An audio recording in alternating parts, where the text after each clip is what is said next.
بسم اللہ الرحمن الرحیم۔ پروگرام اختلاف رائے کے ساتھ میں ہوں افتخار کاظمی۔ حکومت پاکستان میں نوکریاں مل رہی ہیں، لوگ بیرون ملک سے نوکریاں حاصل کرنے پاکستان آ رہے ہیں، لیکن یہ سہولت صرف IMF کے حاضر سروس افسران کے لیے ہے۔ کہنے والے تو کہتے ہیں کہ ریاستی نظام بھی کوئی اور چلا رہا ہے اور معاشی نظام بھی کوئی اور چلا رہا ہے، تو سوال یہ ہے کہ وہ کیا کر رہے ہیں جنہوں نے تبدیلی لانی ہے، یا جو قوم کو مدینے کی ریاست کے خواب دکھا رہے ہیں۔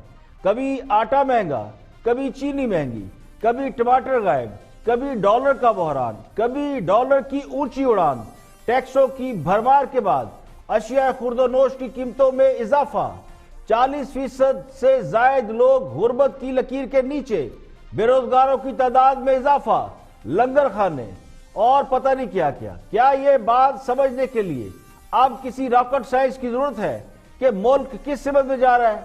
سوائے قرض خواہوں کے کسی کو معیشت ٹھیک ہوتی نظر نہیں آ رہی۔ اگر آ رہی ہو تو بتائیں۔ رضا باکر IMF کے ملازم تھے، انہیں اسٹیٹ بینک کا گورنر لگا دیا۔ اب IMF کے ایک اور ملازم مرتضی سید کو ڈپٹی گورنر اسٹیٹ بینک لگا دیا گیا ہے۔ مشیر خزانہ حفیظ شیخ بھی ورلڈ بینک کے سابق ملازم رہ چکے ہیں۔ تو سوال یہ ہے کہ سود پر قرض دینے والے عالمی اداروں IMF اور ورلڈ بینک کے ملازم رہنے والے افراد کیا کبھی پاکستان کے بارے میں سوچیں گے؟ کیا کبھی کوئی ایسی پالیسی بنائیں گے کہ پاکستان ان دونوں اداروں کے چنگل سے نکل سکے؟ قرض پر سود لینے والے اداروں کے ملازمین کی پاکستانی معیشت پر اجارہ داری نے اب مزید کئی سوال پیدا کر دیے ہیں۔ مرتضی سید جنہیں اسٹیٹ بینک کا ڈپٹی گورنر لگایا گیا ہے، وہ IMF کی strategy policy and revenue department کے ڈپٹی ڈویژن چیف رہ چکے ہیں۔ ان کی تقرری کے بعد اسٹیٹ بینک کے ڈپٹی گورنر کی تعداد 2 ہو گئی ہے۔ ایک طرف حالات یہ ہے کہ ہماری گروتھ ریٹ مسلسل نیچے جا رہی ہے، تو دوسری طرف IMF نے عالمی سطح پر بھی گروتھ ریٹ گرنے کی نویز سنا دی ہے، جس کے بعد پاکستان کی مشکلات میں مزید اضافہ ہو سکتا ہے۔ ہندوستان کا گروتھ ریٹ بھی نیچے گر گیا ہے، یعنی نریندر مودی نے بھی بھارتی معیشت کا ستیہ ناش کر دیا ہے۔ اب مودی پاکستان سے متاثر ہیں یا مودی کا اپنا ذہنی توازن دائیں بائیں ہو گیا ہے؟ بھارت کی اقتصادی حالت روز بروز خراب ہو رہی ہے اور IMF کے مطابق ہندوستان کی GDP کی شرح ترقی 6.1% سے کم ہو کر 4.8% پریڈکٹ کر دی گئی ہے۔ تو مودی کی پالیسیاں بھارت کو مہنگی پڑ رہی ہیں۔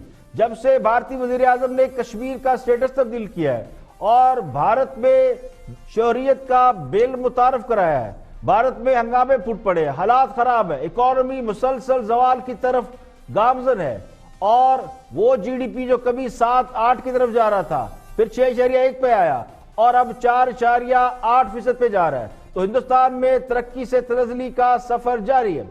ہر گزرتے دن کے ساتھ یہ تاثر بڑھ رہا ہے کہ IMF دنیا میں اپنے پنجے گاڑ رہا ہے۔ پاکستان میں معاشی ترقی کی رفتار گرتی جا رہی ہے، لیکن IMF اور ورلڈ بینک جیسے ادارے کمزور مالی معیشت کے حامل ممالک میں پنجے گاڑتے جا رہے ہیں۔ IMF کے مطالبات اور قرض کی واپسی کے لیے عوام پر ٹیکسوں کا بوجھ بڑھتا جا رہا ہے۔ گیس کی قیمت میں 214% اضافے کے بعد اب یہ اطلاعات ہے کہ بجلی کی قیمت میں مزید اضافہ کر دیا جائے گا، یعنی جہاں اتنی اچھی آمدن ہو رہی ہو وہاں IMF کے مزید ملازمین کو بھی نوکریاں ملنے کے امکانات مزید روشن ہو چکے ہیں۔ پروگرام میں اور بھی آپ موضوعات شامل ہیں، دیکھتے ہیں ہائی لائٹ۔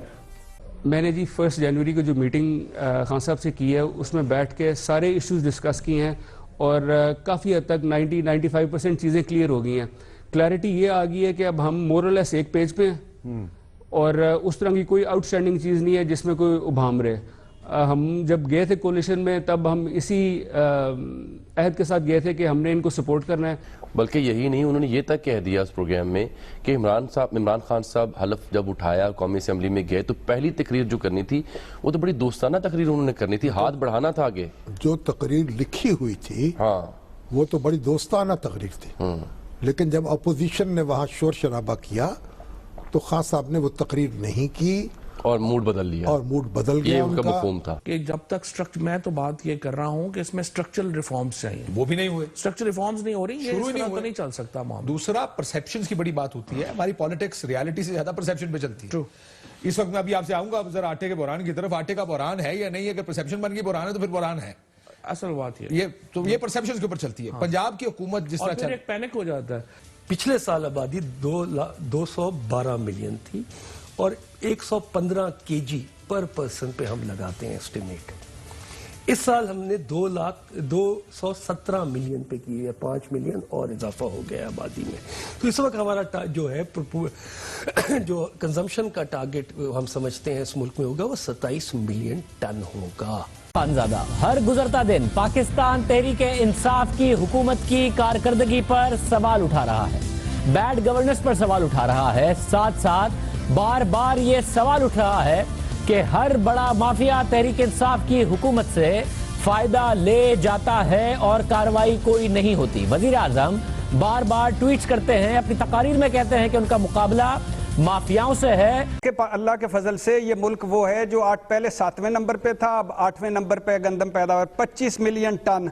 اب انہوں نے 17 مہینوں میں زراعت جس سے 70% لوگ ہیں اس کو ایسا ریورس گیئر لگایا ہے کہ کپاس سنیے 6 ارب ڈالر ہم نے لیے تھے آئی ایم ایف سے قرضہ گوڈے رگڑ کے، 7 ارب ڈالر کا نقصان ہوا ایک سال میں کپاس کا.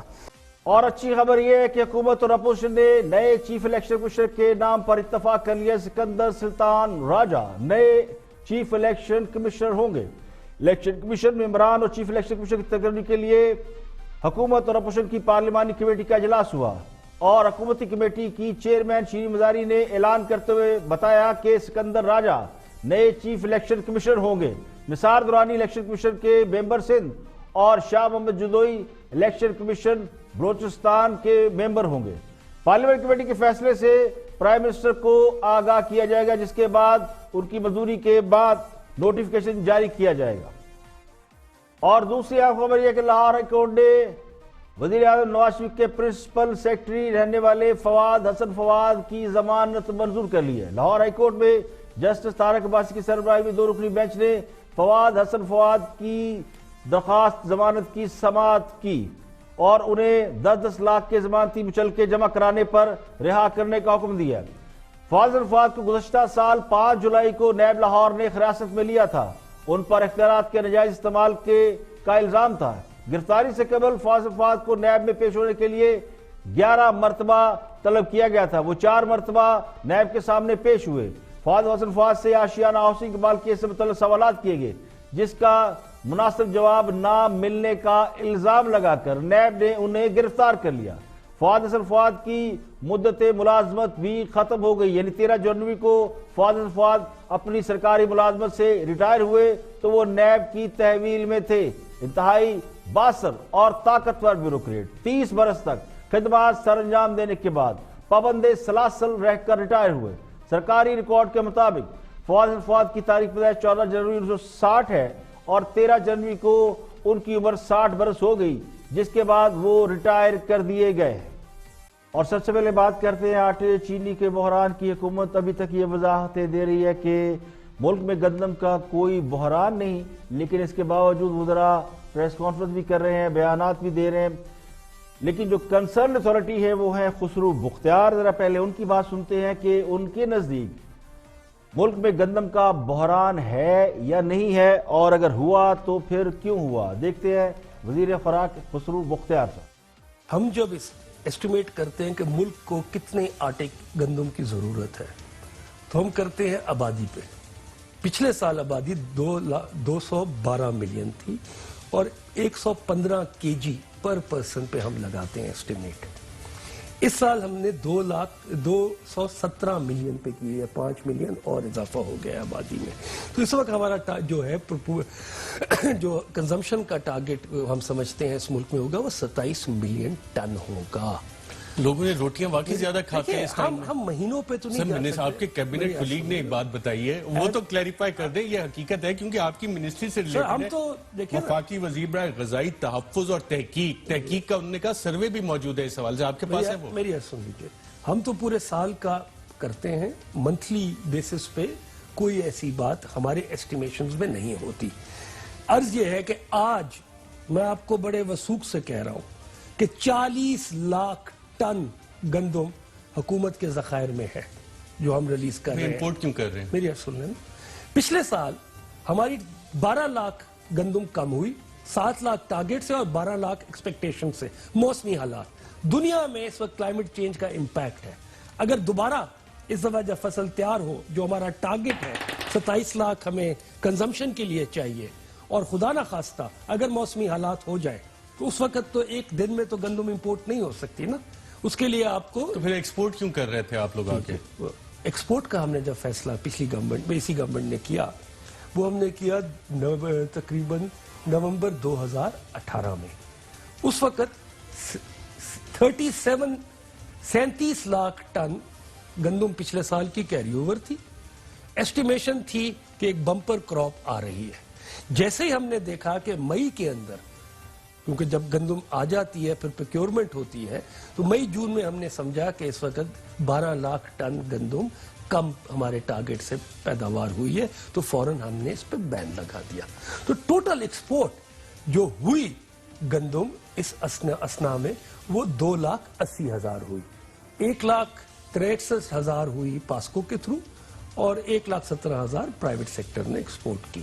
تو اگر اس ایکسیجنسیز پہ کہ کلائمیٹ چینج آ جائے, جو ٹارگٹس ہیں ہمارے پروڈکشن کے وہ نہ ہو, تو میرے نزدیک 3 لاکھ گندم امپورٹ کرنا ایک دانشمندانہ فیصلہ تھا. لیکن اس کے باوجود دودھ کی رکھوالی پر بلی کو بٹھائیں گے اور وہ دودھ نہیں پیے گی تو کیا کریں گی؟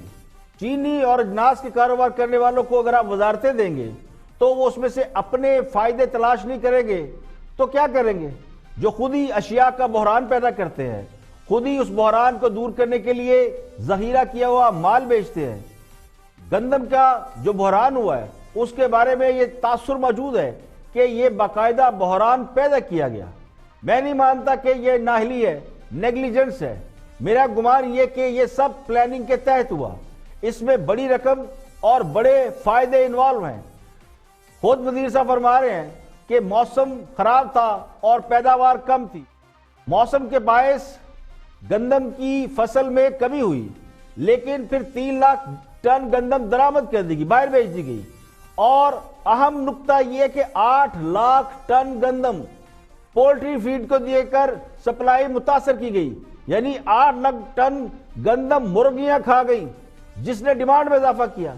اب سوال یہ کہ پولٹری فیڈ بنانے کے لیے 8 لاکھ ٹن گندم کیوں دی گئی؟ سوال یہ نہیں کہ گندم وافر تھی یا وافر ہے, ذخائر موجود ہے یا نہیں. 3 لاکھ ٹن گندم باہر بھیج دی گئی, 8 لاکھ ٹن گندم آپ نے مرغیوں کو کھلا دی. یہ بھی مسئلہ نہیں ہے. مسئلہ یہ ہے کہ آٹا مہنگا کیوں ہوا؟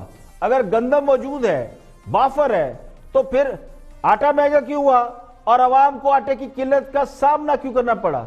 اس میں کوئی بہت بڑی راکٹ سائنس نہیں ہے. یہ ڈیمانڈ اور سپلائی کا رول اپلائی کیا گیا. گندم روک کر اس کے شارٹ فال ہونے کا تاثر دیا گیا, جس کی وجہ سے قیمت بڑھ گئی. اور جب ڈیمانڈ بڑھ گئی تو اب گندم مہنگے داموں نکالی جا رہی ہے. تو مسئلہ یہی ہے کہ آٹا مہنگا کیوں ہوا؟ اس کا جواب کسی کے پاس نہیں ہے. یہ عوام کو طوطا کہانیاں مت سنائیں.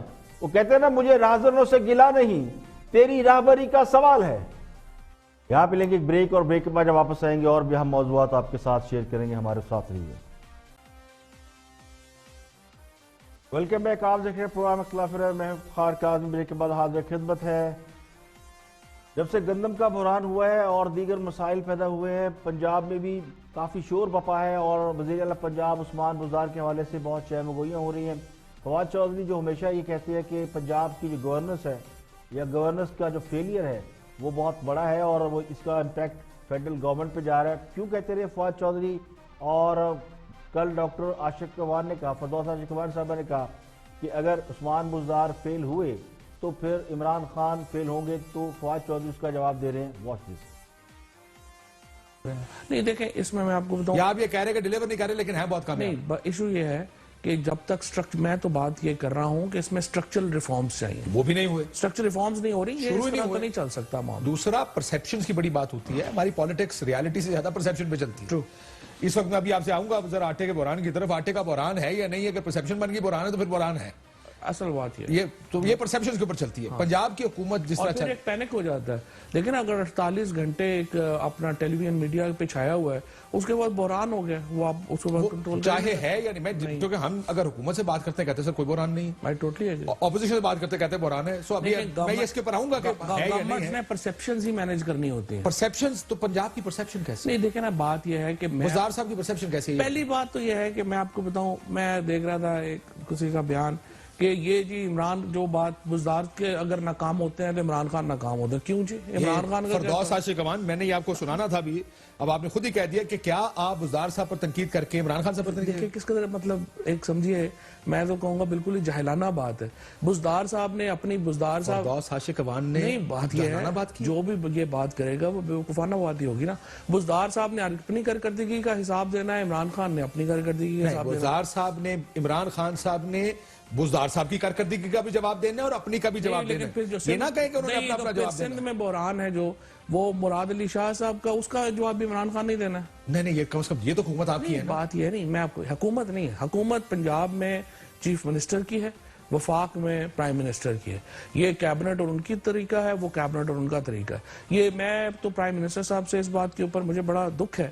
دیکھیے عمران خان جتنی نیک نیتی سے وہ کام کر رہے ہیں, جتنا وہ کوشش ایفرٹ ڈال رہے ہیں, ہر ناکامی جو ہے وہ گلے پڑ جاتی ہے. اور پھر ہمارے ماشاءاللہ کچھ جو لوگ ہیں وہ کہتے ہیں کہ نہیں ہماری ناکامی ہے لیکن ذمہ داری عمران خان نے. عمران خان کیوں لے جائے؟ ناکامی آپ کی ہے, آپ اپنی ناکامی سے خود نپٹیں. سو اگر فواد صاحب نہ اسٹرکچرل ریفارمز ہو رہے ہیں, کوئی مانے یا نہ مانے, پنجاب کو عملی طور پر خان صاحب خود چلا رہے ہیں. عثمان بزدار تو چلا ہی نہیں رہے. عثمان بزدار کی ناکامی کا اعتراف کرنے کا مطلب یہ ہوگا کہ خان صاحب اس بات کو مان لیں کہ وہ ناکام لیڈر ہے. اسی لیے تو عثمان بزدار کو تبدیل نہیں کیا جا رہا. اور خان صاحب سے زیادہ کس کو پتا ہے کہ پنجاب میں گورننس کس کے ہاتھ میں ہے؟ خان صاحب چونکہ ضدی آدمی ہیں اور ان کے بارے میں یہ بھی کہا جاتا ہے کہ وہ انا کے خول میں بھی بند ہے, وہ جلدی ناکامی تسلیم نہیں کرتے. اسی لیے وہ اب تک یہ ماننے کو تیار ہی نہیں ہے کہ وہ پنجاب میں ناکام ہو چکے ہیں. دیکھیں ووٹ نہ پارٹی کو پڑتا ہے, نہ منشور کو پڑتا ہے, نہ ایجنڈے کو پڑتا ہے. 70% ووٹ لیڈر کو پڑتا ہے اور باقی 30% ووٹ اس امیدوار کا ہوتا ہے, الیکٹیبل کا ہوتا ہے. بعض حلقوں میں یہ شرح ریورس ہے, یعنی 70% اور 30% کی ہے. بعد میں یہ الٹی یعنی 30% ووٹ لیڈر کا اور باقی 70% امیدوار کا ہوتا ہے. لیکن اصل میں ووٹ لیڈر کو پڑتا ہے. اب لوگوں نے ووٹ یا تو عمران خان کے نام پہ دیے ہیں یا پھر نواز شریف کے نام پہ دیے ہیں, تو کارکردگی کے ذمہ دار بھی یہی لوگ ہوں گے. عثمان بزدار نے کون سا, یعنی عثمان بزدار کو کون سا عوام نے براہ راست وزیر اعلیٰ بنایا ہے؟ انہیں تو شاید ان کے حلقے کے لوگ بھی اچھی طرح نہیں جانتے ہوں گے. باقی پاکستان نے تو ان کا نام پہلی بار سنا. ان کے بارے میں یہ تاثر موجود ہے کہ وہ ڈمی وزیر اعلیٰ ہے. اور پنجاب کو خان صاحب اب سیکرٹریز کے ذریعے چلا رہے ہیں, یعنی چیف سیکرٹری اعظم خان اور پھر آئی جی صاحب, ان کے ذریعے معاملہ چلائے جا رہے ہیں. تو ڈاکٹر صاحبہ اس حد تک تو ٹھیک کہتی ہے کہ بزدار کی ناکامی خان صاحب کی ناکامی ہوگی. اور تجزیہ نگار ارشاد بھٹی گفتگو کر رہے ہیں آٹے کے بحران پہ. دیکھتے ہیں کیا فرماتے ہیں ارشاد بھٹی. کہ اللہ کے فضل سے یہ ملک وہ ہے جو پہلے 7ویں نمبر پہ تھا, اب 8ویں نمبر پہ گندم پیداوار 25 ملین ٹن. اب انہوں نے 17 مہینوں میں زراعت جس سے 70% لوگ ہیں اس کو ایسا ریورس گیئر لگایا ہے کہ کپاس سنیے 6 ارب ڈالر ہم نے لیے تھے آئی ایم ایف سے قرضہ گوڈے رگڑ کے, 7 ارب ڈالر کا نقصان ہوا ایک سال میں کپاس کا. اب آگے آ جائیے, ایپٹما مافیا ہے پہلے اسحاق ڈار سے, اب رزاق داؤد صاحب بیٹھے ہوئے ہیں اس میں خیر سے. شوگر مافیا ہے جہانگیر ترین اور خسرو بختیار صاحب کے 35 سے 40% شوگر یہ پروڈیوس کرتے ہیں. زرداری صاحب اینڈ گروپ وہ بھی ہیں, شریف بھی ہیں, اور باقی چھوٹے جو شوگر والے ہیں وہ بیٹھے ہوئے ہیں اسمبلیوں میں یا ان کے نمائندے بیٹھے ہوئے ہیں. اب آگے آ جائیے, تو آپ کا پوائنٹ کیا ہے؟ آپ کیا کہہ رہے ہیں خسرو بختیار صاحب نے کر دیا, میں آپ کو بتاتا ہوں,